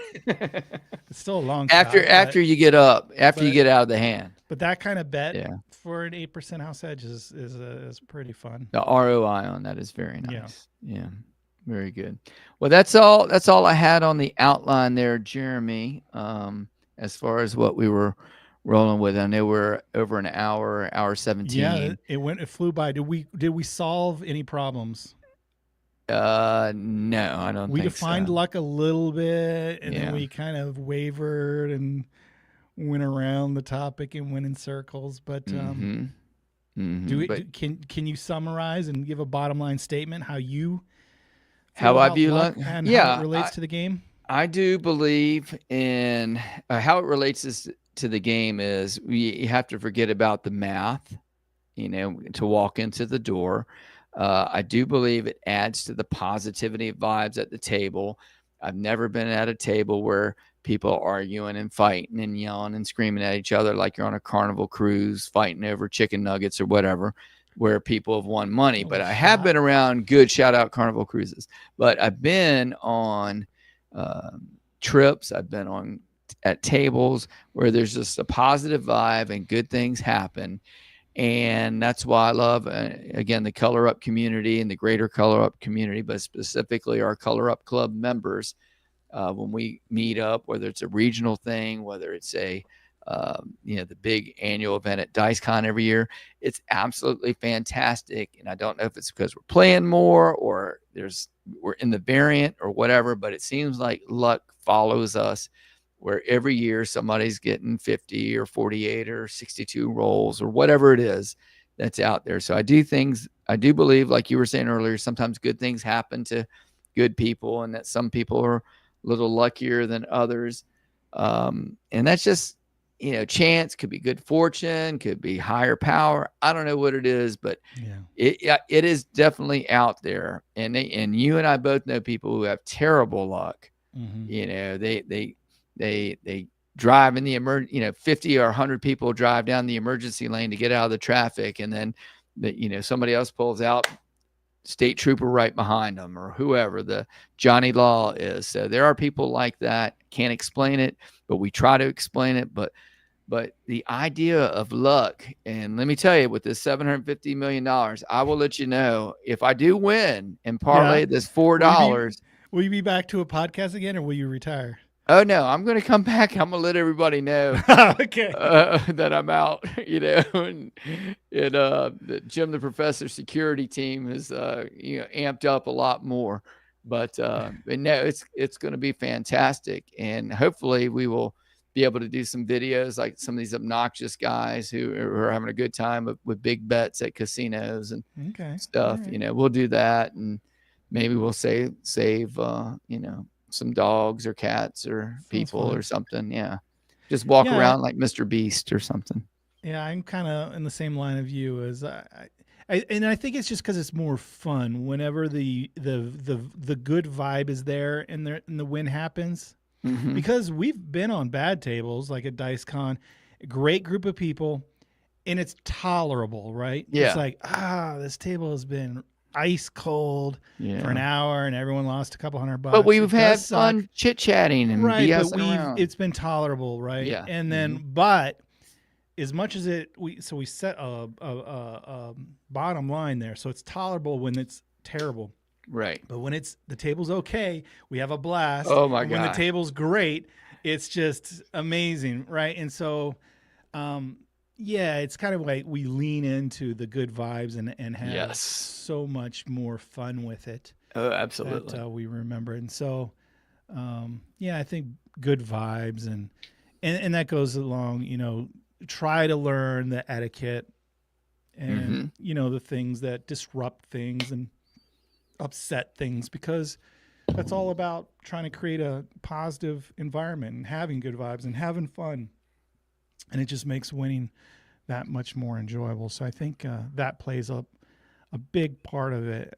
So I don't know that that's luck. It's not like we're creating the luck, but we're creating environment where when that luck hits, that variance, that abnormality out of the probability, that we really have fun with it. So absolutely.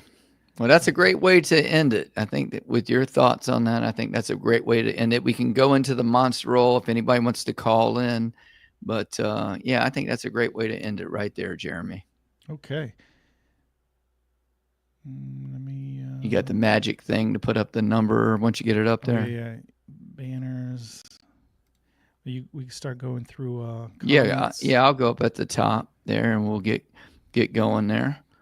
And by the way, a new episode hit this last Monday finally on Apple Podcasts. Someone in the comments real early asked, "Hey, I love the podcast. Are they going to still keep happening?" Yeah. And there was they changed Sports Grid, who hosts my podcast, switched platforms, and then the one guy who was running it, he doesn't work there anymore. So there was a lull. I kind of fell through the cracks, but. They have a backlog, and you'll be seeing them popping weekly, and that's great. Yeah. And then Okay. So let's see. I'll start at the top. You start at the bottom. Okay. Luck is expecting things to go your way. Mm-hmm. Oh, we got a call right away. Let's see who it is. Oh wow! Awesome. All right. If I can remember how to do this. Caller, you're on the air. Who do we have with us? Hey, my name is Kurt from Arizona. How you doing? Hey, Kurt from Arizona. What are your thoughts on luck, if that's what you called about?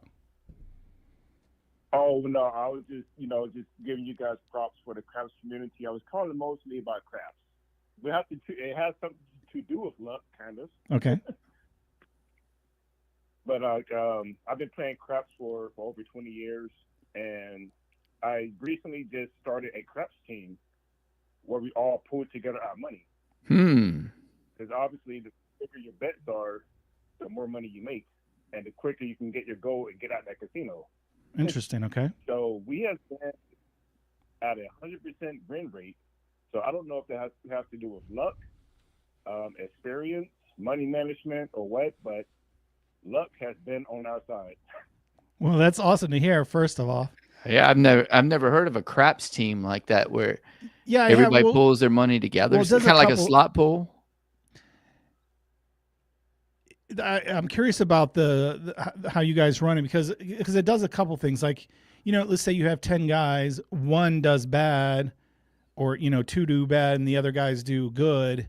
It kind of offsets it a little bit, and hopefully overall you do win. But do you guys play together, or do you kind of spread out? Are you playing different methods? No, we all play together. We all pretty much pool our money together. Mhm. So, it's normal. We try to keep it no more than 3 or 4 people. Okay. So let's do a $500 buy-in. We have the person, normally it's me, that manage the money. Okay. So everybody $500. We do a $1,500 to $2,000 buy-in. And before we even get to the casino, we already have our rules of engagement. At what point is everybody happy with walk away from the table? Normally, it's like we just double our money. So everybody buy it for Right, but not $500. everyone's not playing the same strategy or method, right? No, he's saying they pull it all together. No, I understand. He's talking Yeah. about money management, but I'm talking about as far as style of play. Like, do you have one guy is playing the don'ts, one guy's playing? Oh, right, yeah, or- yeah. Because if everyone's playing the exact same bets, like if you guys are all playing the inside numbers, I would say it's luck if you guys are always winning playing the same way, but at some point the inside numbers are never going to roll, and all four of you are going to lose, right? No. Pretty much how it works is I'm the only person doing the bets. Yeah, that's what I thought he was Everybody's saying. shooting. So I'm doing all the betting. I see. Okay. So it's So pulled together. I'm doing exactly like they not doing bets when they shooting. They're just doing like basic pass line bets or just doing like very small bets. I'm doing the bets. So pretty much how it works is normally when you're playing in a group, somebody's bound to catch a hot roll eventually. You usually have to survive until that hot roll comes. Yeah, that's When what you bet we at a talk about a certain- lot is having the bankroll to get through the ups and downs. So if it's big enough, Exactly. and that's part of the what you're doing there by pooling is you're creating a longer period of time. Yeah, because normally when you betting at a high limit, you can pretty much get your investment back, at least 80% of your money back within two or three rows, pretty easy.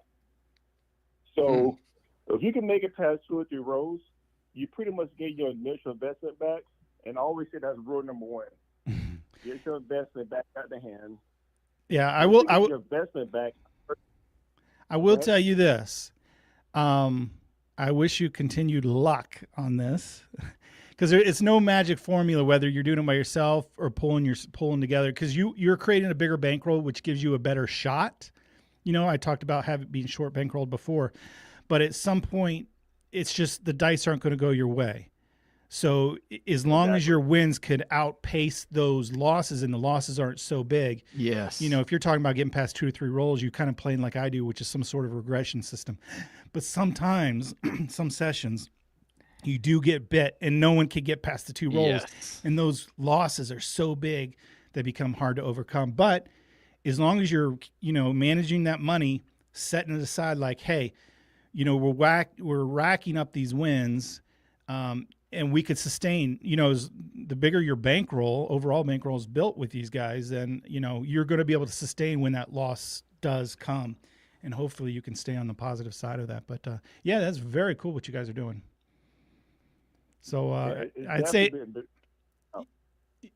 it's a mixture. It sounds like you're doing a great job managing and taking care of the money and the bankroll, which is a huge part of this game. But you need a little luck too. Variance. Yeah, a little variance. Variance. So I'm glad you're It's kind of luck. taking advantage of it. And so thanks for the call. Yeah, and I think those other beeps in the background were other people trying Yeah, to other call. people were trying to Yeah. call in. I don't know. I don't know if it sends you to voicemail or if it gives you a busy signal or whatever. But Call again when you hear yeah, it. you can re call up. in once Because once we you don't hear have a someone get off the line. producer. No, I don't Right. have someone to put you on hold or anything like that. We're not like Joe Rogan. Hey, can you look up so and so? Pull it Yeah. up on the screen. Yeah, Oh, we're we not could maybe there do yet. that. We would just be a little slow. Okay, Podcast. someone finally. Oh, got here back we to go, it. right there. Roadcaster. Hey, you're on the air. What's up? Hey guys, I just wanted to call and thank you. You mentioned the hard all day a couple weeks ago. Yeah. Well, I was out in Vegas the 11th to the 18th and saw it on the table at the Planet Hollywood. Bet it 5-1 two-way, and so did my buddy. And then I continued to roll it and hit it, and that was a lot of fun. It was a good way to start the. Oh wow, nice. So Awesome. did you play it for the rest of the trip? No, only played at Planet Hollywood the one night, and didn't see it the rest of the week. I gambled a lot at the Circa properties, and Okay, they're well known for not having any side bets. right, gotcha. Okay, man, but that was awesome So it to was hit kind it. of Yeah. like hit it once and then never played again. Yeah, right. Well, hey, now you're up. You're a lifetime winner on the hard all day bet, right? And if I win the Right. 750 million, I won't play it again either. So Yeah, exactly. I won't blame you. All right. Well, that's Yeah. awesome. Love to hear that. Yeah, home Yeah. run. that's all I got. Thanks for letting us Okay. know. Bye. And that was cool. Yeah, Yeah. hard We got all some actual day. experience on the hard Yeah. all day Now- and a winner. And you went out, didn't you tell me? No, you haven't been out yet? You know, I still haven't Okay. been out. Okay. I know you're busy, man. You know. My bad. My bad. I will get out there. I got to play it, but Yeah. Got to do hello, work. caller. too. You're on the air. Who do we have on the air with Jim and Jeremy? Yeah, it's Josh. I actually put a comment in there under the username $15 bill. I really for years had trouble understanding this. It's a comment about, so if someone rolls 27s in a row, or it could be 37s in a row, Okay. Mhm.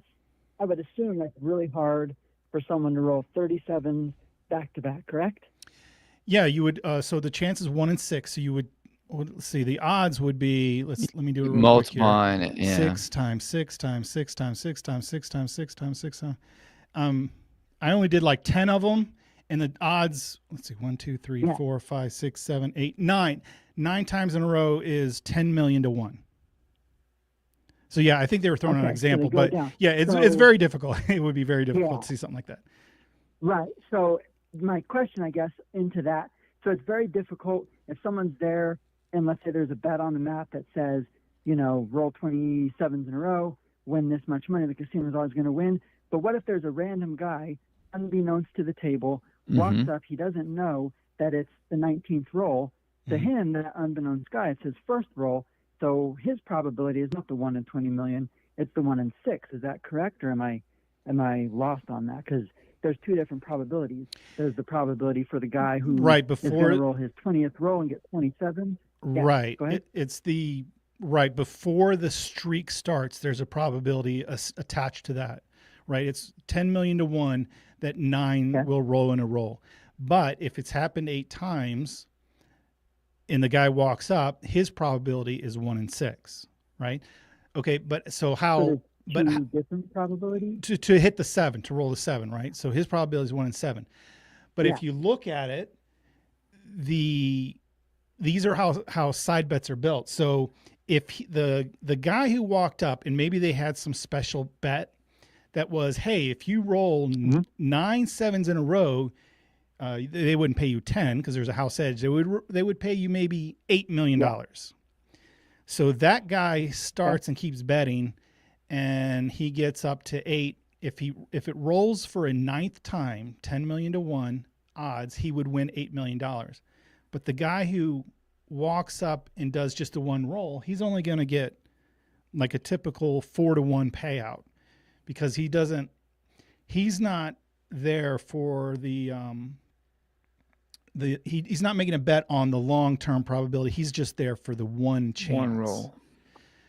So that's I how. see. That's why a So lot of tell these me- a lot of these bets, like the all tall, small, the fire bet and things like that. Yeah. Once the roll starts, they won't let you bet because you have to be there for the long probability before it starts. Like you can't wait for half the numbers to be rolled and go, hey, I want to get on this. Mm-hmm. The casino's not going to let you. They go, no, you got to start for the fresh where the odds are 10 million to 1. Like you can't jump in after half the numbers are hit and now the odds are only 1 million to 1. So that's how kind of side bets are built, is they require you to be there for the long haul, the whole probability. And that's how they end up on top. Because if people can kind of wait until the odds are closer and better, that would not be good for them. Because like you said, the guy who walks up, it would work out great for him, but he doesn't get a chance. I kind of get that. Yeah. He doesn't get a chance at a big payoff. But are the odds, I see that, but I guess I don't understand, are the odds two different odds? Because let's say if the guy's not betting like an all tall small or a different bet, he's just rolling, or you're at your kitchen table just rolling and you try to roll 27s in a row and someone comes and they don't know it's the 19th roll. To them, their odds of, if someone said, hey, to the guy who doesn't know it's the 19th roll, walks up to a table and they say, hey, if you roll a 7 on your next roll, I'll give you $100. Yeah, you would take one out of that bet all day. Because yeah, exactly. You got the odds are 6. 1 in 6. But then the guy who's been rolling, he also has that same odds. Or I That guess is- I don't understand. every correct. roll of the Same dice is 6, independent. right? Yeah. Right, that's correct. So Okay. in that case, like, yes, if you tell someone up front, hey, you have to roll 9 of them in a row, if the odds are 10 million, you should get paid 8 million. But if you tell them, hey, you just have to roll 1, the odds are just 1 in 6. You can't, like you mentioned, $100. You can't pay someone $100 for those odds because it's pretty easy. It's 1 in 6. So, and that's why the casino only pays you 4 to 1. So because it's an independent roll. So yeah, each roll is independent, but if you look at, hey, what's a string I have to get? That's a whole different number. But people talk about parlaying their bets, right? If it hits, you throw all your winnings on it and bet it again. Now to hit 2 in a row, there's a certain probability attached.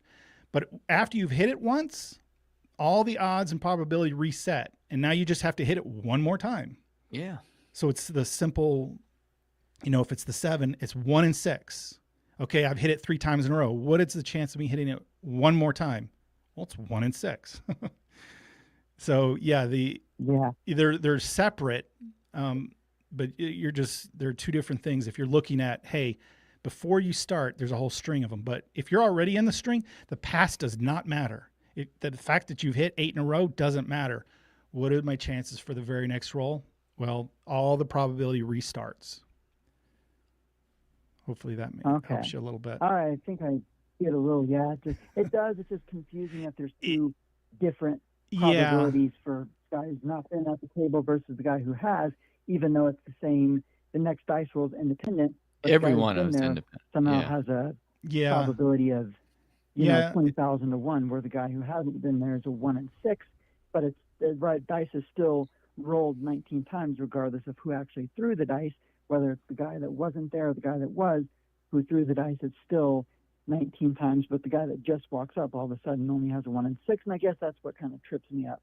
Yeah, it really only applies to it really only applies to like side bets and progressives and things like that, because almost all bets are, hey, what is the very next roll going to do to you? There's only these side bets are, hey, what is a sequence of rolls going to pay you off? Mm-hmm. And so that's where you have to go, well, what are my chances for the sequences? And you can always know right away what the odds are, or kind of estimate based off the payoff, right? So an ATS will pay you $175 to hit all the numbers. You can guarantee that it's harder to hit it. So the odd, in that case, the odds are 190 to hit it, right? So if someone goes, hey, if you do this sequence of rolls, I will pay you $1,000. Well, that means the odds of hitting it are more than 1,000, probably like 1,500, right? You should get paid 1,500, but they're only going to pay you 1,000. So, Yeah, on sequence of rolls, those are usually side bets. But yeah, the odds always reset yeah. new every roll. Yep. So great question. I agree with Oh, you. they- It's a okay. little tricky to understand, but hopefully. Yeah, but the side bet thing makes it easier now that I understand that it's if you have to put your bet up from the very beginning of the Right. first roll. You're betting you on a need that bet sequence for of all rolls. 19 rolls. Right, you're betting on a Mhm. whole You have sequence, to not be just there a and have single. that money there for all 19. Okay. Gotcha. Yep. Yeah, see, I knew that. It just didn't click, but I think it clicks a little more now that you've explained it. Thank you so much. Awesome. Appreciate the call. All Thanks right. for listening. Yeah. That was a good one. Yeah, very cool. Yeah, yeah. So 1 out of 6 every time. Doesn't matter what's happened in the past when it comes to Big Red. Yeah. Uh-oh. What's that? You got a Listen, call? My niece is getting Uh-oh. married. There's a craps table in the groom's suite. Woo! At Christina's. Christina's my niece. Yeah. I figured that. So it better be lucky. Yeah. Yeah, normally they have like billiards tables, but it's pretty rare for craps table. That's interesting. Mhm. I'm going to be. I have to help film that wedding, so maybe I'll get a chance to teach some. You get the some kids to privilege play of some craps. helping help film the that young, way. The young Yeah. folk. Okay. Yeah. Very good. Let's see.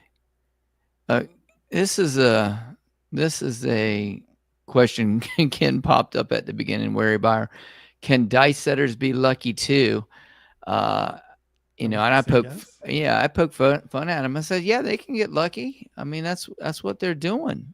We can all get We're lucky. rooting for them to get lucky. Rooting for them to get lucky too. But I don't root against them. Never root against them. So Let's see if always someone root for else explained everybody. it better than me. The sequence is the same as if you multiply pairs of dice. Rolling a 7 on both pairs would be 1 in 36. The same as rolling 2 7s in a row. Yeah. You just multiply the odds times each other. So Yeah, I don't I'm think. not even reading these. Oh, I'm sorry. Is there a degree of lucky? No, I don't think you can get a degree. In It's my either case, on or off.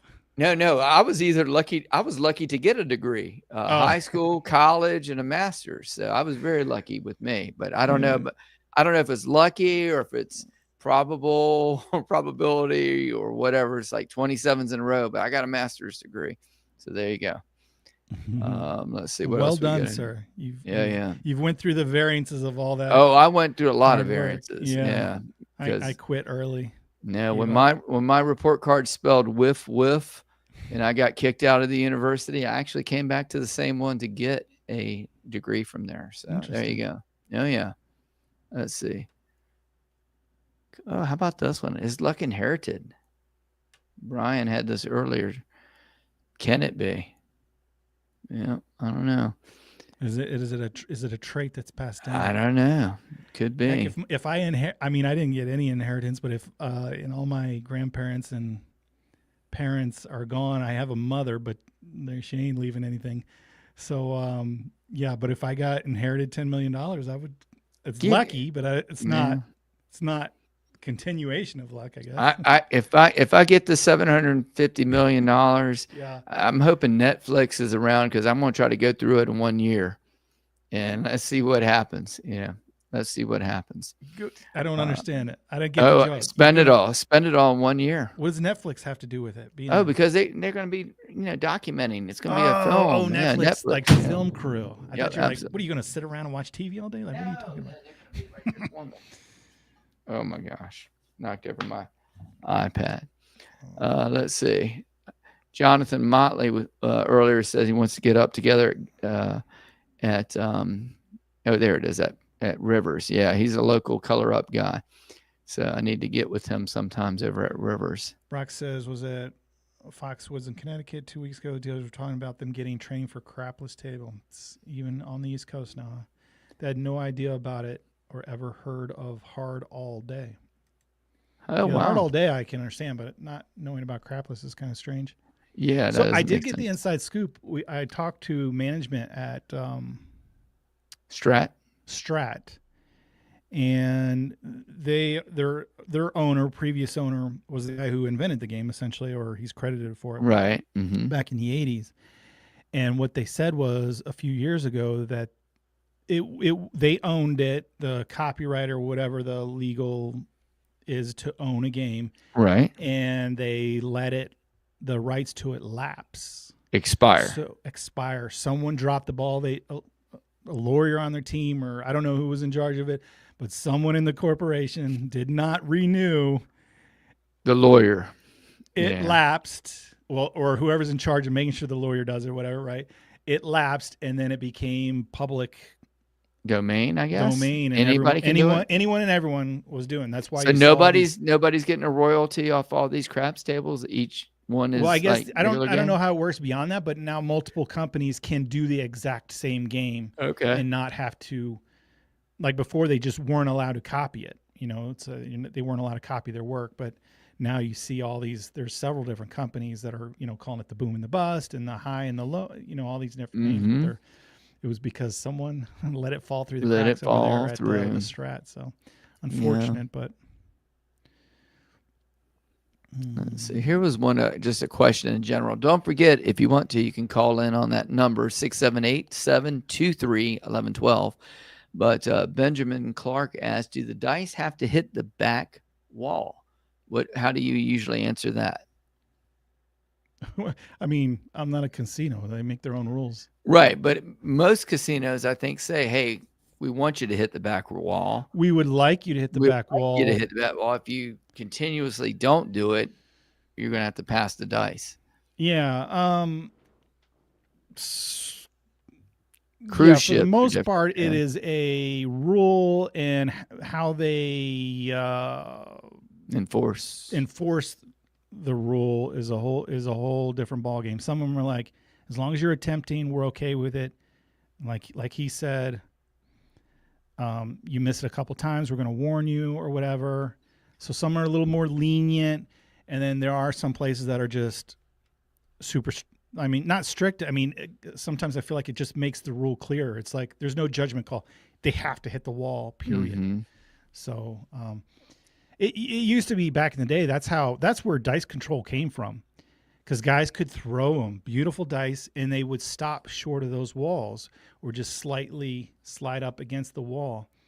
You can have control there, but as Jim mentioned, if they enforce, hey, you hit all these pyramids, alligator pyramids, yeah. How do you control it after that? So that's why the casino wants you to do it. It's because they want a fair game, because they know you hit those diamonds, you do whatever you want before random, you hit that wall. Random. We don't care. Mm-hmm. We feel like we have a random game if you hit those walls. So, yeah, I would say all casinos want you to hit the back wall. How it's, what was the word you use? Enforced is a whole different ball game. And now on cruises on Royal Caribbean, they tell you they want you to hit it every time, but then they've recently changed the rule now. Right. That now it's one wall and one chip can be called a legal roll. So again, they make it up. Yeah, they just make it up however they feel like it. Yeah, it's house rules, and it could vary from crew to crew. Like you can have the night shift come in, and they'll be like, they didn't get the memo, and dealer, dealer to dealer. The rules are different. Let's see. I'm looking for another one here. Let's see. Yeah, so here we go. Mathematically, this is Duracell. I don't know if he's still hanging in there or not, but he said mathematically, the Martinelli beats the house edge. Table limits are there to prevent this. I would say maybe. I don't know. I mean, definitely they're there to stop it, but you can't win every time. Eventually, you don't have as many chips on your side of the table as There's two things that stop it: is table limit and your bankroll. Yeah. And that's exactly why. I mean, because bankroll could be solved. You can have backers, right? Mm-hmm. You can get corporate sponsors to be like, listen, as long as I keep doubling my bet, I will eventually win, and it's foolproof. Okay, fine. We'll back you for $1 billion. I'd back you for unlimited. So you could overcome it that way. But yeah, that is exactly why there are table limits, because just to avoid that. But yeah, it would be, I've talked about before, it would be the perfect strategy if only there was no table limit. Yeah. Because at some point you can't catch up. This was way earlier in the night. Justice Jen, I don't know if you're still around, but She said it's like poker. You might get unlucky on the river, but always trust the math. Yeah.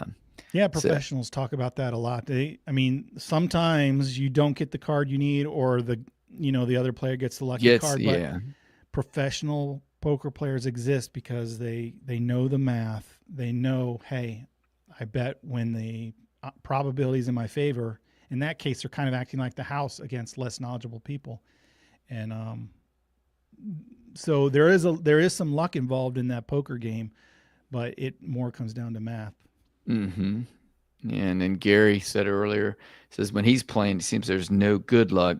He wins because my strategy is good, but usually lose because of bad luck. So again, that mindset. You got to go to the happy be positive, place. Gary. You could do this. You're gonna win each time. Go to your happy place. There you go. Thank you. Yeah, we got to get there. Let's see what else is going on.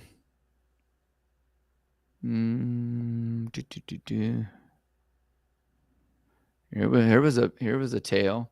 Ricky said he saw a guy hit so many 6s and 8s. The guy's betting 165 across, ended up maxing out 7,000 each and cashed out close to 30K. Wow.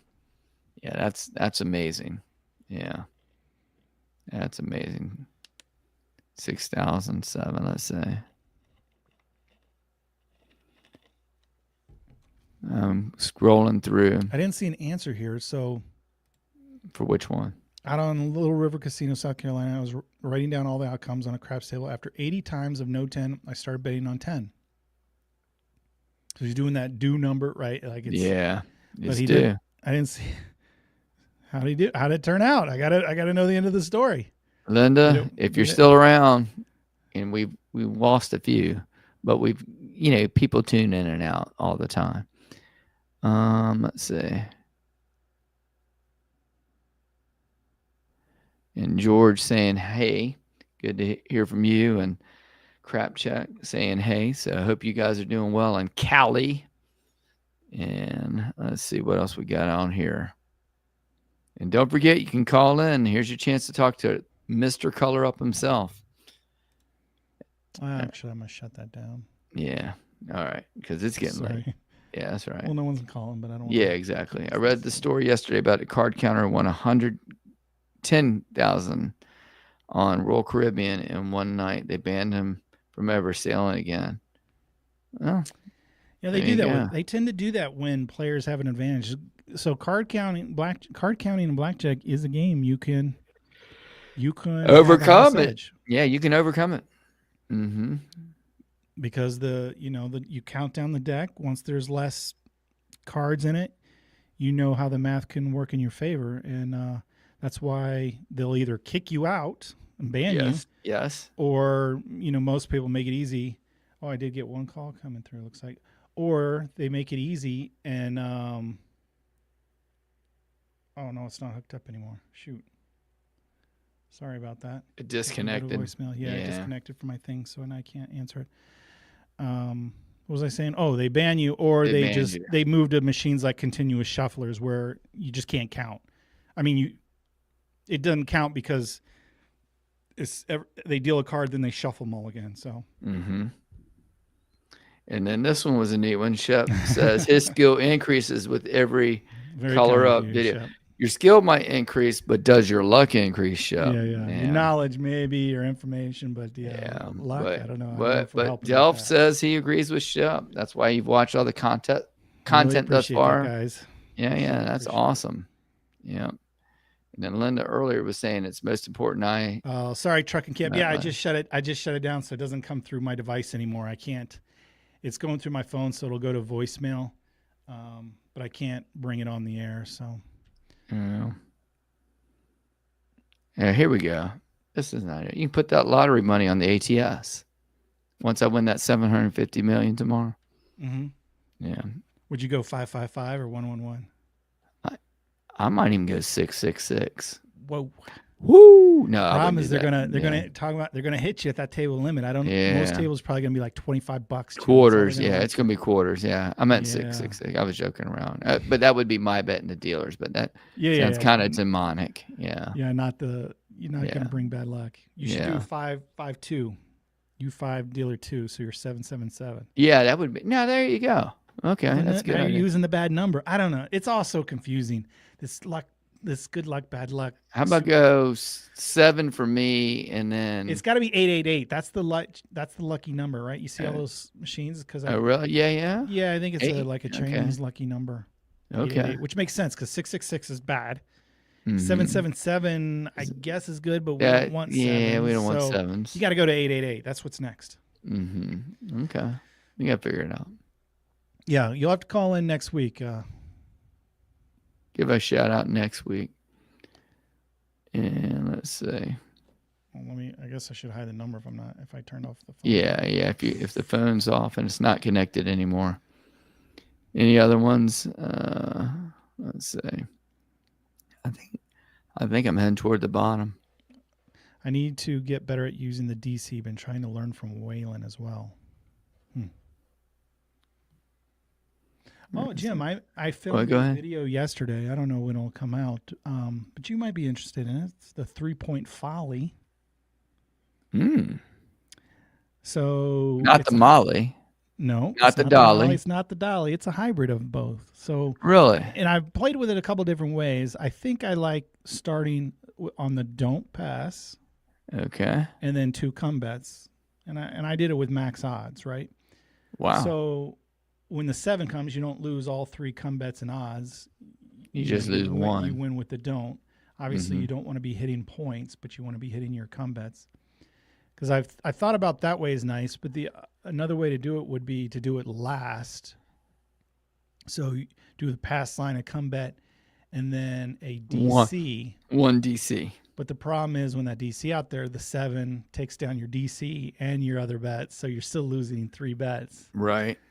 But Interesting. once it moves, then it's more like, well, now it's due, right? Or I don't know. Yeah. But So, yeah, so it's the coming out. interesting- It's in the pipeline. Yeah, it's in the workflow. So Okay. I don't have a dicer build for it, but I did compare. It did beat both the Molly and Dolly for the one live roll I did. Mm-hmm. But long term, like it's not going to win as much as the Molly on a good roll, and it's not going to win as much as the Dolly on a bad roll. But I wonder, it's going to probably not be as volatile. Mm-hmm. But you're going to limit your win factor a little bit. It's called the Hedgeless Horseman. Yeah, I think that's one John calls the hedgeless. Yeah, I don't know. Everyone. Yeah, there might they're be all- have different ones. I don't know. There's so many different variations. Mm-hmm. But yeah, Yeah. Well, I don't know if the Hedgeless starts specifically on the don't and then 2 comes, or I think he does Yeah, I 3, have- or- I don't know. yeah, I just have to go back and look at one of his videos there on those strats. But yeah, Jonathan, thank you for the well wishes for a good year. Then I do agree we need to get together at Rivers here locally and hang out. Well, I know it's Christmas Eve, but it is late, so I will Yeah. let you go. Actually, Yeah, 'cause let's I go gotta ahead and get wrap up this thing up. 4:00 in the morning. It's coming. They say And it don't comes forget, early, right? you can jump on Sports Grid and get it on your phone or set it on the app and Oh, it while does you're getting exactly ready that. for Okay. work. Yeah. It does work. I on the forget app. about all these strategies and stuff that I've Yeah. covered in the past, and Yeah. whatever. No new idea under the sun. We just name them different things, right? There you go. All right, thanks for watching and listening, everyone. And until next week, adios. Good luck on Bye-bye, everything. everybody. Thanks again.